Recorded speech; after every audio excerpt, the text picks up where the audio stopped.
Hello and welcome to Retro 500, where I take a look at a retro-ish game in 500 words. Give or take 10%. Let's go. I've heard about this place. A long time ago, there was a village here that disappeared during a festival. People who get lost in the woods are trapped by the village. Could this be that place?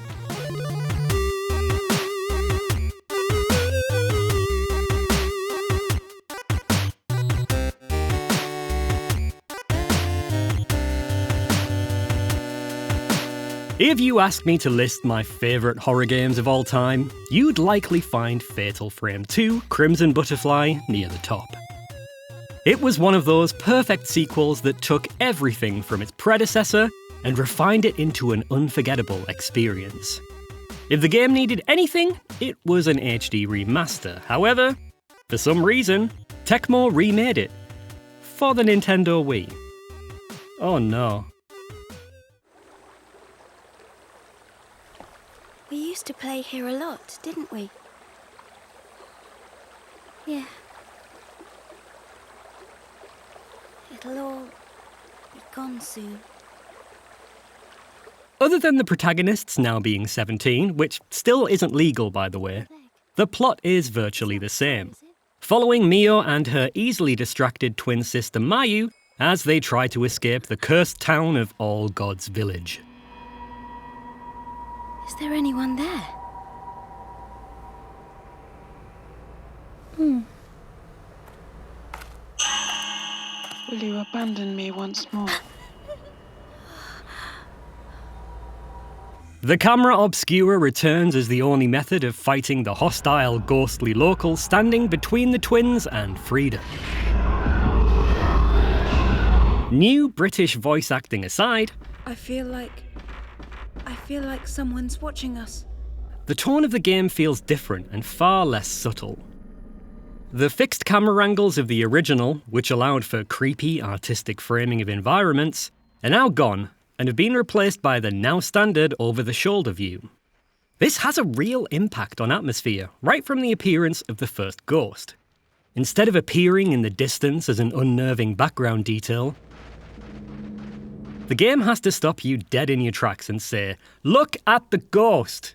Look!" Whenever you pick up an item, no matter what it is, there's a chance that the ghost arm will appear, grabbing Mio's arm and causing damage if you don't release the A button quickly enough. Once you learn to briefly let go of the button every half second, the arm will never hit you, which makes the entire feature redundant. Congratulations, Tecmo! You made the act of collecting an item a pain in the bollocks.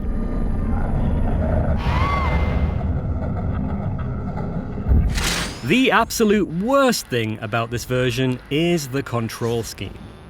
If you're expecting a responsive and intuitive Resident Evil 4 Wii Edition experience, think again.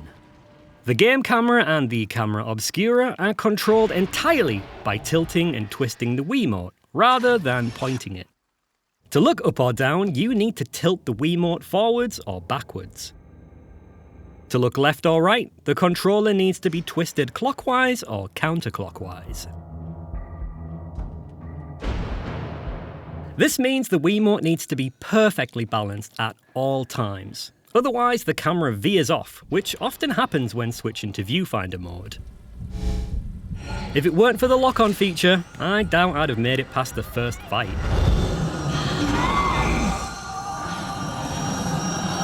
It wouldn't be a Wii title without some Nintendo-enforced waggling, and you need to wiggle your Wiimote to throw off ghosts, dodge attacks, and even perform a 180-degree turn. Something that could be done by pressing a single button in the original. Basically, this game hates your wrists.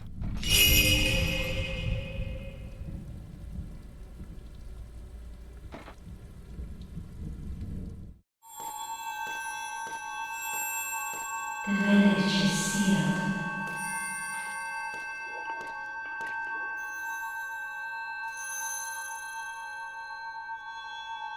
I wish I had enough words to talk in detail about all the other weirdness going on.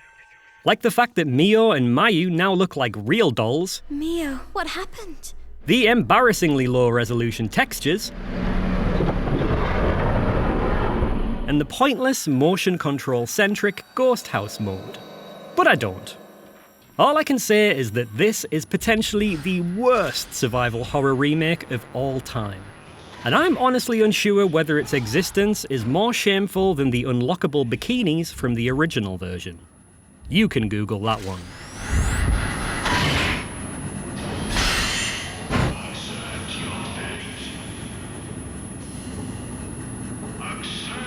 Accept your fate.